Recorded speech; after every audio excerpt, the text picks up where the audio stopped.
Everyone, இன்றைக்கி நம்ம ஒரு கோவிலுக்கு போயிருக்கோம். ஸோ இன்றைக்கி நம்ம எந்த கோவிலில் பார்க்க போகிறோம் அப்படின்னா 108 திவ்ய தேசங்களில் ஒன்றான காஞ்சிபுரத்தில் இருக்கிற வரதராஜ பெருமாள் கோவில். அங்கே தான் வந்திருக்கோம். இந்த கோவிலுக்கு நிறைய பேர் இருக்கு. இந்த கோவில் வந்து இந்த இடத்துக்கு நிறைய பேர் இருக்குது. ஆக்சுவலாக இதை வந்து காஞ்சி கோவில் அப்படின்னு சொல்லுவாங்க, திருக்காஞ்சி பெருமாள் கோவில். அதாவது 108 திவ்ய தேசங்களில் இந்த கோவிலுக்கு பேர் வந்து பெருமாள் கோவில் அப்படின்னு சொல்லுவாங்க. அதுக்கப்புறம் இந்த இடத்துக்கே வந்து சின்ன காஞ்சி, விஷ்ணு காஞ்சி அப்படின்னு நிறைய பேர் இருக்குது. இந்த கோவிலோட சிறப்பு என்னன்னு பார்த்தீங்கன்னா, இந்த காஞ்சிபுரத்தில் இருக்கிற அந்த திவ்ய தேசம் கோவில் வந்து 15 இருக்குது. இதில் வந்து இந்த கோவில் வந்து ரொம்ப பெருசு.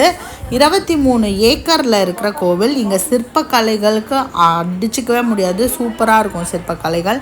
ஸோ அதெல்லாம் தான் நம்ம இந்த வீடியோவில் பார்க்க போகிறோம். ஸோ நீங்கள் என்ட்ரன்ஸ் ஆனோடனே பார்த்துருப்பீங்க. என்ட்ரு ஆனவுடனே 2 மண்டபங்கள் இருக்குது. மெயின் ஹைலைட் வந்து நான் திரும்ப காமிக்கிறது அந்த அந்த செயின் மாதிரி தொங்குது இல்லையா, அது ஃபுல்லாகவே கல்லில் செஞ்ச செயின் தான். இப்போ நீங்கள் பார்க்குறது வந்து அந்த மடப்பள்ளியிலேருந்து வந்து அந்த காஞ்சிபுரம் இட்லிலாம் வைப்பாங்களே, அந்த இடமும் இங்கே இருக்குது. ஸோ இந்த 100 கால் மண்டபம் அப்படின்னு ஒரு இடம் இருக்குங்க, அதுக்குள்ளே நம்ம போகிறோம். ஸோ இங்கே பார்த்திங்கன்னா அந்த செயின் வந்து தொங்குது இல்லையா, இந்த செயின் வந்து ஒரே கல்லில் செஞ்ச தனியாக அதை எப்படி செதுக்குனாங்கன்னே தெரில. ஸோ தனித்தனியாக இருக்கும். ஸோ அதெல்லாம் நம்ம பார்க்கலாம், 1 by 1 பார்க்கலாம். ஸோ இப்போ வந்து இதுக்குள்ளே நம்ம போகிறோம். இதுக்குள்ளே வந்து போகிறதுக்கு என்ட்ரன்ஸ் ஃபீலாம் இருக்குது. ஸோ நீங்கள் அந்த என்ட்ரன்ஸ் ஃபீலாம் கொடுத்து உள்ளே போனீங்கன்னா இந்த 100 கால் மண்டபம் சொல்லுவோம்ல, 100 பில்லர் மண்டபம். இங்கே தான் வந்து உங்களுக்கு அத்திவரதர் இருக்கிறார் இல்லையா, அந்த குளமும் இருக்குது இதுக்கு பின்னாடி. ஸோ அதையும் நம்ம பார்ப்போம். அந்த தீர்த்தத்துக்கு பேர் என்ன அப்படின்னு பார்த்தீங்கன்னா அனந்த தீர்த்தம் அப்படின்னு சொல்லுவாங்க.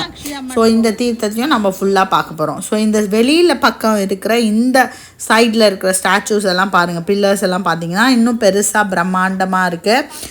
நிறைய, அதாவது யாழி, டிஃப்ரெண்ட் வெரைட்டிஸ் ஆஃப் யாழி, குதிரைகள், அப்புறம் வந்து அன்னப்பறவை மேலே மனுஷங்க உட்காந்துருக்கிற மாதிரியான சிலைகள், இதெல்லாம் வந்து இந்த கோவிலுக்குள்ளே இருக்குது. ஒரு சிலையும் ரொம்ப டிஃப்ரெண்ட்டாக இருக்கும். ஒன்றோட ஒன்று கம்பேரிசனே பண்ண முடியாது. இதை நீங்கள் நேரில் போய் பார்த்தீங்கன்னா இன்னும் நல்லா என்ஜாய் பண்ணலாம். என்னால் எந்த அளவு இதை கவர் பண்ண முடியுமோ அந்த 100 கால் மண்டபத்தை நான் வந்து கவர் பண்ணியிருக்கேன். ஏன்னா கோவில் உள்ளே போகும்போது இந்த கேமராஸ் எல்லாம் பெருசாக அலோவ் பண்ண மாட்டாங்க. பட் வந்து இங்கே வந்து நம்ம எவ்வளோ வேணாலும் கேப்சர் பண்ண முடியுது. மெயினாக போகிற இந்த இடம் இருக்குல்லையா, அந்த நடுவில் போகிறோம்ல, அங்கே வந்து பார்த்திங்கன்னா அந்த யாழிகள், குதிரை யாழி, அந்த மாதிரி டிஃப்ரெண்ட் வெரைட்டிஸ் ஆஃப் யாழி, குதிரை முக யாழி எல்லாமே இருக்குது. லைனாக நீங்கள் பார்க்கணும். அது வந்து ஃப்ரண்ட்டில், அதாவது அந்த சென்டரில் இருக்கிறதுல வந்து ஒரு 2 பக்கமும் அந்த யாழிகள், குதிரைகள் இருக்குது. மற்ற பில்லர்லாம் பார்த்திங்கன்னா நார்மலாக வச்சுருக்காங்க. இது வந்து நான் தனியாக எடுத்தது, ஏன்னா இங்கே வந்து அன்னப்பக்ஷி மேலே ஒரு விமன் உட்காந்துருக்க மாதிரி, ஒரு பெண் வந்து உட்காந்துருக்க மாதிரி இருக்குது. ஸோ அவங்க வந்து அந்த அன்னத்தை ஓடுற மாதிரி, இல்லை வந்து கிளி இருக்குது, அதெல்லாமும் இருக்குங்க. ஸோ ஒரு சிற்பத்தையும் நீங்கள் பார்த்துட்டே வந்தீங்கன்னா, இங்கேருந்து நீங்கள் வந்து சிற்பங்கள் உங்களுக்கு ரொம்ப பிடிக்கும் அப்படின்னா இந்த இடத்துக்கு போய் நீங்கள் இந்த 100 கால் மண்டபத்தில் இருக்கிற ஒரு சிற்பத்தையுமே நீங்கள் ரசித்து பார்க்கலாம். என்னால் முடிஞ்ச வரைக்கும் நான் கவர் பண்ணியிருக்கேன். அதே மாதிரி ஃப்ரண்ட்டில் நான் சொன்னேன் இல்லையா, சென்டர் போர்ஷன் ஆஃப் அந்த ஹால்வே, அதில் வந்து 2 பக்கமும், அதாவது அந்த பில்லர்லாம் கொஞ்சம் பெரிய பில்லர்ஸ். அதே மாதிரி இந்த சைடில், அதாவது கடைசியில் அந்த சுற்று வட்டாரத்தில் இருக்கிற அந்த சுற்றி இருக்கிற பில்லர்ஸ் வந்து பெருசாக இருக்குது. அங்கேயும் வந்து குதிரை, ஆழிகள், அந்த மாதிரி நிறைய விஷயங்கள் இங்கே செதுக்கியிருக்காங்க. அதெல்லாம் தான் நான் உங்களுக்கு இப்போ கவர் பண்ணுறேன். ஸோ இப்போ அந்த அத்திகிரி அப்படின்னு சொன்னேன் இல்லையா, இந்த அத்திகிரி அப்படிங்கிறது வந்து எதுலேருந்து வந்த வார்த்தை அப்படின்னா அத்தி மரத்துலேருந்து வந்த வார்த்தை. வைஷ்ணவர்களுக்கு வந்து அத்தி மரம் ரொம்ப உகந்த மரம்.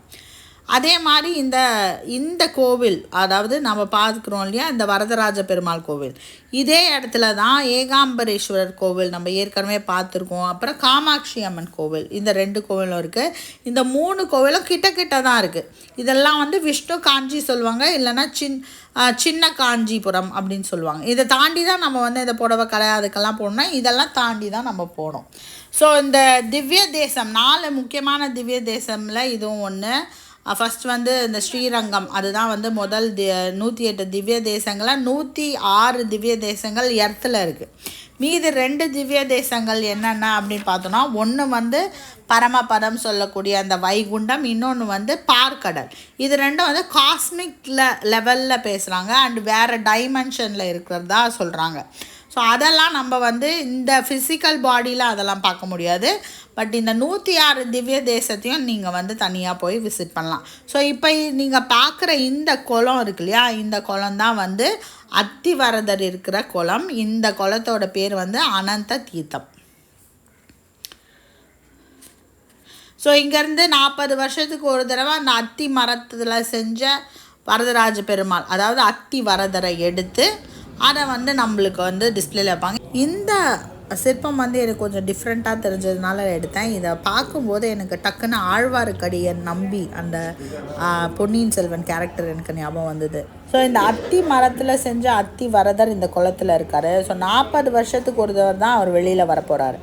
ஸோ அது வரைக்கும் நம்ம வந்து ஒரு சாமியை வந்து நம்ம இப்போ கும்பிடுறோம் இல்லையா, அந்த ஸ்டோனால் அதாவது கல்லால் செஞ்ச ஒரு வரதராஜ பெருமாள் இருக்கார் இல்லையா, அவர் ஆக்சுவலாக பார்த்திங்கன்னா தேவராஜ பெருமாள் அப்படின்னு சொல்லுவாங்க. அவருக்கு இன்னொரு பேர் வந்து ஆதி அத்தி வரதராஜ பெருமாள் அப்படின்னு சொல்லுவாங்க. அதாவது 2 சிலைகளுக்கும் சேர்ந்து அந்த பவர் வந்து அந்த சாமிக்கு இருக்குது அப்படின்னு சொல்கிறாங்க.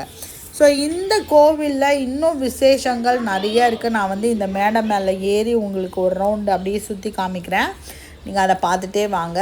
இன்னும் இந்த கோவிலில் இருக்கிறது வந்து ராமானுஜர் வைஷ்ணவிசமை ஸ்ப்ரெட் பண்ணுறதுக்கு ரொம்ப முக்கியமானவராக இருந்தவர் தான் ராமானுஜர். ஸோ அவர் வந்து இந்த கோவிலில் வேலை பார்த்துருக்கார். வரதராஜ பெருமாளுக்கு அவர் வந்து சேவை பண்ணியிருக்கார். ஸோ அவரோட சிலையும் இங்கே இருக்குது.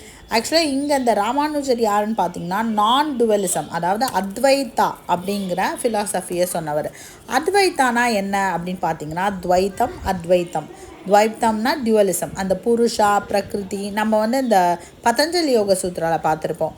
அதே மாதிரி இவங்க வந்து ப்ராக்டிஸிங் இது வந்து அத்வைத்தா ஃபிலாசபி என்னென்னா எல்லாமே ஒன்று தான், எல்லாருமே ஒரே விஷயத்துலேருந்து வந்தது அப்படின்னு சொல்கிறது தான்.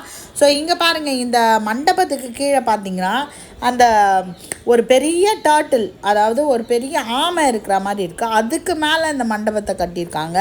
அண்ட் அதை சுற்றி பார்த்திங்கன்னா நிறைய ஓட்டையாக இருக்குது. ஐ திங்க் அந்த சின்ன சின்ன சிலையெல்லாம் அதில் இருந்திருக்குன்னு நினைக்கிறேன்.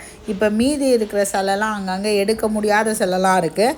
பட் அதெல்லாம் நடுவில் இருந்திருக்கு. அதை வந்து இப்படி சுத்த முடியுது. பார்க்குறதுக்கு பதஞ்சலி முனிவரோட சிலை மாதிரியே இருக்குது. ஸோ இதை வந்து என்னால் சுத்த முடிஞ்சுது. ஸோ நம்ம அத்வைத்தா ஃபிலாசபிக்கு வருவோம். அத்வைத்தம் என்னன்னா எல்லாமே ஒன்று தான் அப்படின்னு சொல்கிறது தான் அத்வைத்தம். அதாவது இப்போது எல்லாமே வந்து விஷ்ணு தான் அப்படிங்கிற மாதிரி ஒரு ஃபிலாசபி. அது எல்லாமே ஒன்றுத்துலேருந்து உருவானது தான். அந்த புருஷா பிரகிருத்தின்ற கான்செப்டே இங்கே கிடையாது. ஒரே ஆத்மா தான், அந்த ஆத்மாலேருந்து வந்தது தான் பரமாத்மா ஜீவாத்மா அப்படிங்கிற மாதிரி தான் இந்த அத்வைத்தா ஃபிலாசபி போகும்.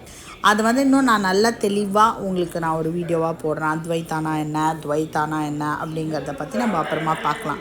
ஸோ இப்போ இங்கே வந்து பார்த்திங்கன்னா நிறைய சிற்பங்கள் இருக்குது. ஸோ இதெல்லாம் கவர் பண்ணதுக்காக தான் நம்ம இந்த வீடியோவை எடுத்தோம். என்னால் முடிஞ்ச வரைக்கும் எப்போல்லாம் என்னால் ஒரு 108 திவ்ய தேசமில் எவ்வளோ கவர் பண்ண முடியும்னு எனக்கு தெரியல. ஏன்னா எனக்கே வந்து பயங்கர இன்ட்ரெஸ்டிங் ஆகிடுச்சு.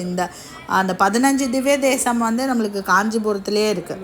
ஸோ அதெல்லாம் நம்ம வந்து கவர் பண்ணுறதுக்கு ட்ரை பண்ணுறேன். என்னால் முடிஞ்ச வரைக்கும் எப்போல்லாம் நான் வெக்கேஷன் கிடைக்குதோ அப்போ போயிட்டு நான் உங்களுக்கு ஒரு வீடியோ போடுறதுக்கு நான் பார்க்குறேன். ஸோ நான் சொன்னேன் இல்லையா, அந்த மெயினாக உள்ளே நுழைஞ்ச உடனே இந்த கல்யாண மண்டபம் மாதிரி ஒரு பெரிய மண்டபம் செட்டப் இருக்குல்ல, அந்த கீழே வந்து பார்த்திங்கன்னா அந்த ஆமை மேலே இருக்கிற மாதிரி ஒரு செட்டப். இது வழியாக தான் நம்ம வந்தாகணும். நான் சொன்ன மாதிரி இந்த சைடு அந்த 2 பக்கமும் வந்து தூண்கள் ரொம்ப பெருசு.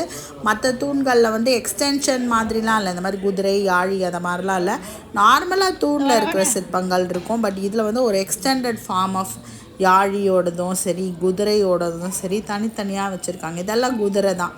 ஸோ இந்த இந்த சிற்பங்கள் உங்களுக்கு ரொம்ப பிடிக்கும் அப்படின்னா கண்டிப்பாக நீங்கள் ஒரு ரவுண்டு இந்த வரதராஜ பெருமாள் கோவிலுக்கு இந்த சிற்பங்களை பார்க்குறதுக்காகவே நீங்கள் உள்ளே போயிட்டு வரலாம். அண்ட் இந்த 100 கால் மண்டபத்தில் கிட்டத்தட்ட ஒரு 1/2 hour அந்த மாதிரி எப்படி ஸ்பெண்ட் பண்ணலாம். இதெல்லாம் நான் எடுத்ததெல்லாம் ரொம்ப கம்மி. நான் ஒன்றையும் தேடி தேடி இது எப்படி இருக்காங்க, எப்படி ஒரு கிளி மேலே ஒரு மனுஷங்க இப்படி உட்கார முடியும் அப்படிங்கிறதெல்லாம் பார்த்துட்டு இருந்தேன். அண்ட் இந்த கிளி அன்னம் இது மேலே உட்காந்துருக்கவங்களாம் பார்த்திங்கன்னா அவங்கெல்லாம் வந்து மோஸ்ட்டாக வந்து பெண்களாக இருக்காங்க. ஸோ அந்த குதிரை மேலே உட்காந்துருக்கிறது, அப்புறம் சிங்கத்து மேலே உட்காந்துருக்கவங்கலாம் வந்து ஆண்களாக இருக்காங்க. இதெல்லாம் நான் வந்து சின்ன சின்ன விஷயங்கள் நோட்டீஸ் பண்ணதை உங்களுக்கு சொல்கிறேன். மாறியும் இருக்கலாம், பட் வந்து நான் பார்த்த வரைக்கும் அந்த மாதிரி தான் இருந்தது. அண்ட் இந்த செயினை வந்து உங்களுக்கு இன்னும் நல்ல தெளிவாக காமிக்கணுங்கிறதுக்காக நான் எடுத்தேன். இது வந்து 4 பக்கமும் இருக்குது. ஸோ ஒரே கல்லில் செதுக்கின இந்த சங்கிலி 4 பக்கமும் ஒரு லிங்க்கு கரெக்டாக பண்ணி வச்சதும் அங்கங்கே பார்க்க முடியுது. அது வந்து மெட்டலில் செஞ்சுருக்காங்க. ஸோ இது ஒரு லவ்லியான ஒரு ரொம்ப பியூட்டிஃபுல்லான கோவில். இந்த கோவிலுக்கு நீங்கள் கண்டிப்பாக இந்த சிற்பம் உங்களுக்கு கோவிலில் சாமி கும்பிட தோணலைன்னா கூட அட்லீஸ்ட் இந்த கோவிலுக்கு போயிட்டு நீங்கள் கண்டிப்பாக பாருங்கள் ஒரு தடவையாவது. சிற்பங்கள் அவ்வளோ அழகாக இருக்கும். என்னோடவே நீங்களும் இந்த 100 கால் மண்டபத்துக்குள்ளே போன ஃபீலிங் கிடச்சிருக்கோம் நான் நம்புகிறேன். உள் பிரகாரத்துக்கு போனதுக்கப்புறம் பெருசாக நம்ம வீடியோ கவரேஜ்லாம் பண்ண முடியல. பட் இங்கே வந்து ஒரு விஷயம் நான் சொல்கிறேன். கீழே வந்து அதாவது 2 ஃப்ளோராக இந்த கோவில் இருக்கும்.